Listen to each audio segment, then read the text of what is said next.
The other thing that's going to happen 2.5 years from now is that this bottle of bourbon is going to be 10 years old. And that is when I'm going to open it up. Tell our audience, for you, if you will, why Kentucky Senator Bourbon is such a better brand of bourbon and why they should consider this for their tasting rooms. All right. Well, first of all, thanks for your kind words. Look, you guys brought me into this fight. It's not a fight that we would have chosen, but it is a fight worth fighting and a fight worth winning. And it's not what I foresaw doing when I retired from the Kentucky State Senate, but I'm glad you guys brought me into the fray. I am fortunate in that I speak horse racing vernacular, and I speak legislative vernacular. Not many people can do that. And so I appreciate you guys seeing that it was in my wheelhouse, and it's an honor and a privilege to be a part of the group. And it's just about keeping this coalition together and moving forward.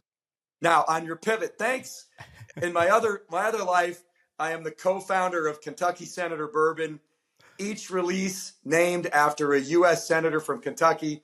Our new release is named for John Edwards, not the North Carolina John Edwards, but Kentucky's second U.S. Senator. The reputable John Edwards, right? Yeah, the OG. The OG John Edwards.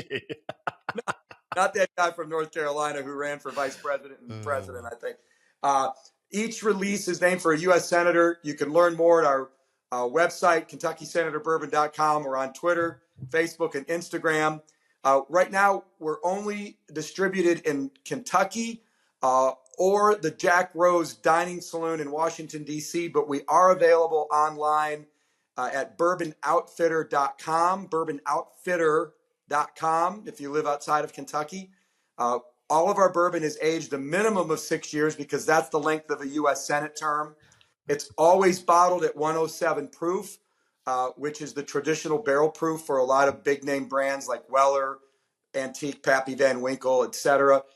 It's great Kentucky straight bourbon whiskey, and we're working on getting distribution into other states like Florida, Illinois, Louisiana, and we're working on both North and South Carolina. Yep. So we're a small but growing company, and in my new life, I work on horses and bourbon. It's a pretty good gig. Those are two of the best, outsourcing that you guys have. The exports that you guys have are horses, bourbon, and now former state senators that are ready to kick ass at a moment's notice. So Damon Thayer, I can't thank you enough for spending time with me and explaining to the audience exactly what went down in the 11th hour and 58th minute of Florida legislation. And let's keep up the good fight. And I know that you're going to be back on our show when we have more news to report. But thank you, genuinely, thank you for everything you do.